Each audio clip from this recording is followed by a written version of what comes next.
Hi കൂട്ടുകാരെ, ഇന്നത്തെ എൻ്റെ യാത്ര ഇരച്ചിൽപ്പാറ വാട്ടർഫാളിലേക്കാണ്. സൂര്യൻ ഉദിക്കുന്നതിനും ഒരു പിടി നാഴിക മുന്നേ ഞാൻ വീട്ടിൽ നിന്ന് യാത്ര പുറപ്പെട്ടിരുന്നു.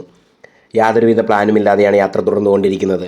ആയതിനാൽ തന്നെ പോകും വഴി കാണുന്ന നല്ല സ്ഥലങ്ങളെല്ലാം ഞാൻ കയറുന്നുണ്ട്. അങ്ങനെ കടലിൽ നിന്നും 7000 അടി ഉയരെ ഇരവിക്കുളം നാഷണൽ പാർക്കിൽ ഞാൻ എത്തി. അവിടെ നിന്നും നേരെ പോയത് ലക്കം വാട്ടർഫാളിലേക്കാണ്. അവിടെ നല്ലൊരു കുളി. ആ കുളി എനിക്ക് ഇനിയും യാത്ര ചെയ്യാനുള്ള ഊർജ്ജം കൂട്ടിത്തന്നു. അങ്ങനെ മറയൂരിൽ നിന്നും കാന്തല്ലൂർ റൂട്ടിൽ കോവിൽക്കടവിൽ ഞാനെത്തി. ഇനി എനിക്ക് എൻ്റെ ലക്ഷ്യത്തിലേക്ക് ഏതാനും നിമിഷങ്ങൾ മാത്രം മതി. അതെ, മഴ പോൽ മഴവിൽ തെളിയിച്ച് പെയ്യുന്ന ഇരച്ചിൽപ്പാറ വെള്ളച്ചാട്ടം എൻ്റെ കൺമുന്നിൽ. ഏകദേശം അരമണിക്കൂറോളം ഞാൻ ആ വെള്ളച്ചാട്ടത്തിൽ ഇരുന്നിട്ടുണ്ടാകും. അത്ര മനോഹരമാണ് ഈ വെള്ളച്ചാട്ടത്തെ കാണാനും അനുഭവിക്കാനും. മുകളിൽ പെയ്യുന്ന മഴയുടെ ശക്തിക്കനുസരിച്ചാണ് വെള്ളം താഴേക്ക് പതിക്കുന്നത്. ഞാൻ പോയത് ഓഫ് സീസൺ ആയതിനാൽ അധികം തിരക്കുണ്ടായിരുന്നില്ല. ഭാഗ്യമെന്തെന്നാൽ തലേ ദിവസം അവിടെ മഴ പെയ്തിരുന്നതിനാലാണ് ഞാൻ ഇന്നിങ്ങനെ ഇത്രയും സന്തോഷവാനായി ഈ വെള്ളച്ചാട്ടത്തിനടിയിൽ നനഞ്ഞു നിൽക്കുന്നത്.